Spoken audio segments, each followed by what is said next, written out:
hummingbird bread, pumpkin gingerbread. Sometimes my mother will leave delicious food sitting on the table, and generally, I'm going to eat it. I'm not sure if I'm supposed to eat this or not, so I'll hold off. But I can't hold off forever!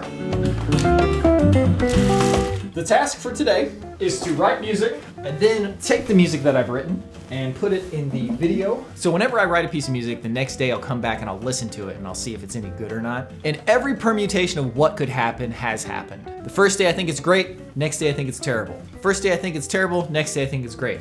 First day I think it's terrible, next day I think it's terrible. First day I think it's great, next day I think it's great. Fortunately, today is the last one. I thought it was great yesterday, it's great today. Let us continue.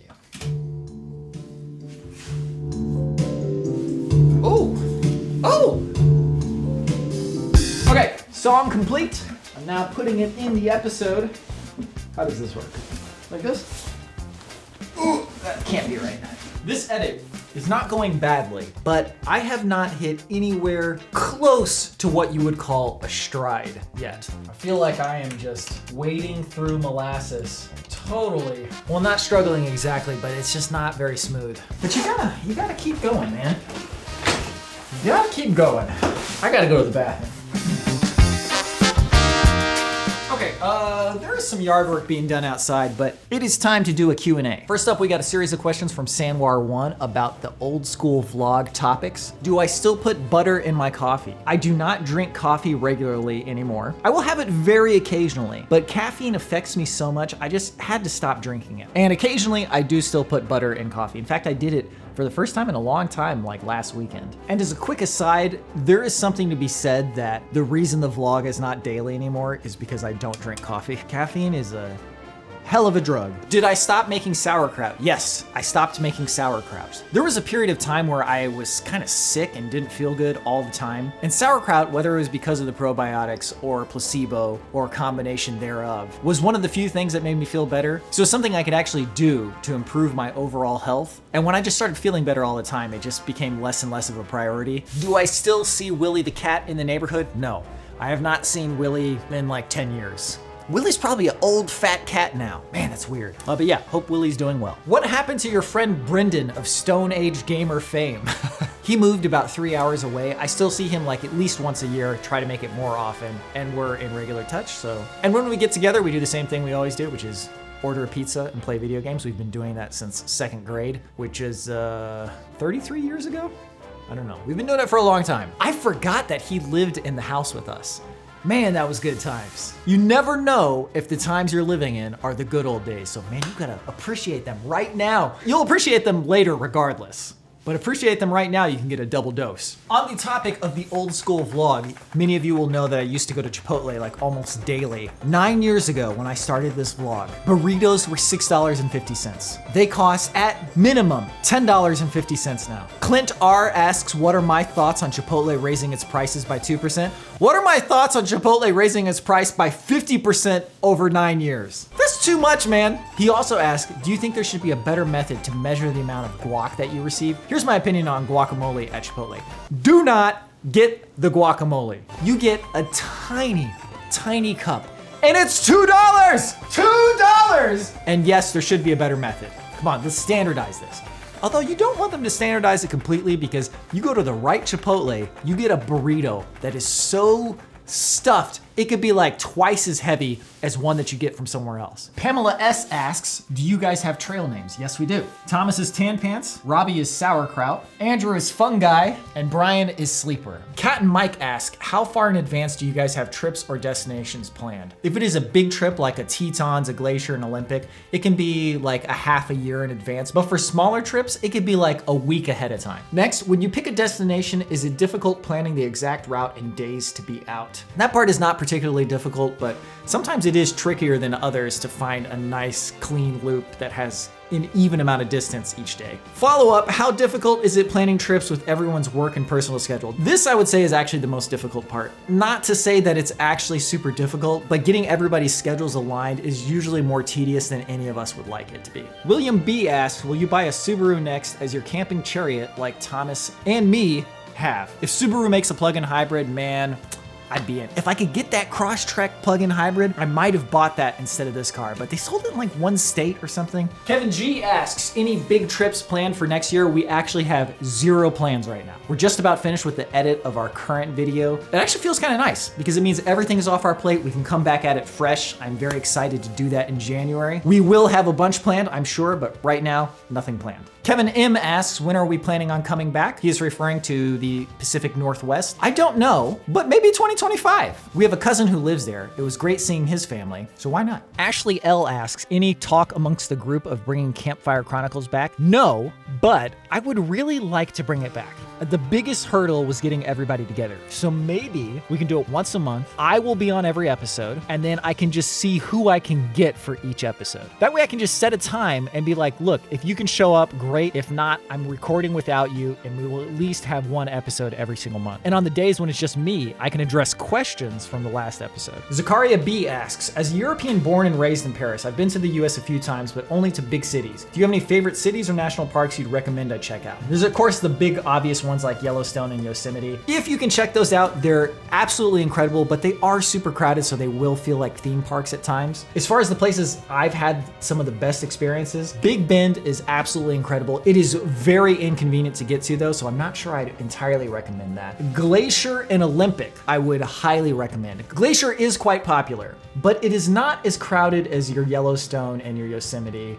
and your Zions. Olympic National Park, this might be a recency bias thing, but this could be the most beautiful place I've ever been to. And the variety, incredible place. Now, where I would actually recommend you going to is Pictured Rocks. If you just want some really beautiful, incredible backpacking and get to see the Great Lakes, Pictured Rocks. That also takes a long time to get to, but wow. As far as cities, I don't know if I have any great recommendations. New York City is obviously super interesting, and you gotta go there at least once in your life. Not much of a city person. It's kind of funny because I've traveled and I've been to lots of places, but whenever people ask me questions like that, I don't usually have good answers. And I feel kind of uncultured that I don't have better answers, but I don't.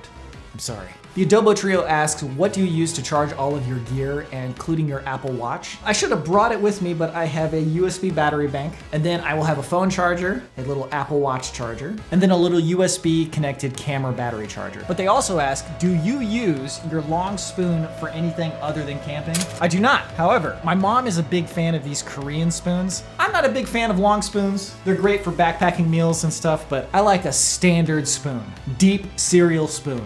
Like, I don't want these small spoons where I can't get enough cereal and milk in one bite. And I don't want these soup spoons where it's too much and it's too wide. I want the perfect sized cereal spoon.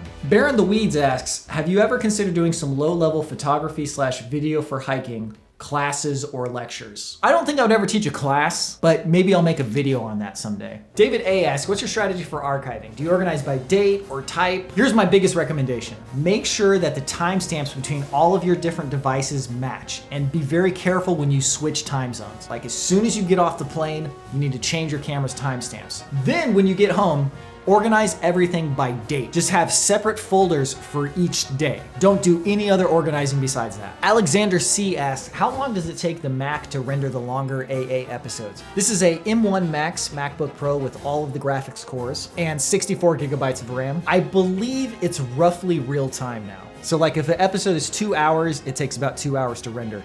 And it might even be faster than that, I'm not sure. It used to be a very big deal if you had to make a change. You were like, okay, first it takes a day to render, then it takes over a day to upload. No problems anymore. William B asks, now you have used both a while, what's your take on the G9 versus Sony suitability for you? The G9 II I like a lot. There's a couple of hurdles though that it's just, I don't think it's ever gonna become the main camera. The low light performance, just not as good. Like, it's really hard to go back to Micro Four Thirds after using full frame. You just can't see some stuff with Micro Four Thirds when it's dark enough. The autofocus is also just not quite as good. My settings were a little bit messed up on that smoky solo video I did, so that one's not a huge issue. But another issue nobody has talked about, and I probably should make a video online, is that the audio preamps are kind of noisy. The stabilizer in the G9 II is freaking awesome. But pound for pound, I think I'd still take the A7S III over the G9 II. The ZV-E one complicates matters. We will talk about that some other day. Kevin G asks, did you check out the Nikon Z6 III for video, or are you content with your setup? I'm mostly content with my setup. The Sony lens library is fantastic. We have a nice collection. I don't want to have to build up another collection of Nikons. If money was no object and we didn't already have this camera, I would get an A9 III today. Top of the line features, global shutter, 25 megapixels, great low light performance. A9 III global shutter, oh, uncropped 120 frames per second. Honestly, why haven't I bought that camera yet? Oh, right, because it's $5,000. Any thoughts on the Nintendo Switch 2? Primarily, why have they not announced this thing already? This thing is so long in the tooth at this point. I'm tired of playing these great games and just having them be hobbled by this ancient Android tablet hardware. But I already know they're gonna kick me right in the nads and not give me an OLED screen. I'm gonna have to get an LCD screen, wait for them to do an OLED upgrade. Oh, that's so disappointing. But either way, I'm in day one. Brian Keatsone asks, have you talked about Fantasia Neo Dimension? Did I miss it? You did not miss it, but I have acquired Fantasia Neo Dimension. I finished part one when it was on the Apple TV. It was fantastic. I got to part two, and it had been so long I didn't really remember how to play or what I was doing or where I was going. And it was also extremely difficult. And the old game's normal is now the new game's hard mode. I'm very much looking forward to playing this, but I have such a huge RPG backlog right now. Although I very recently finished Metaphor ReFantazio.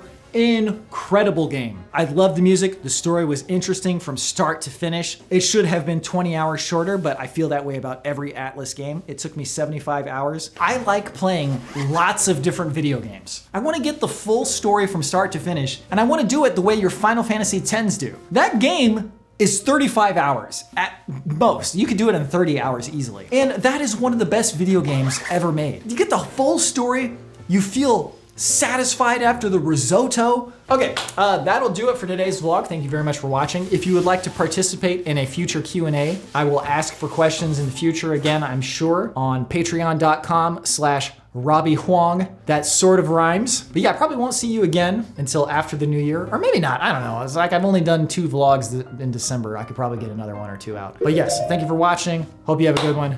See you in the next one.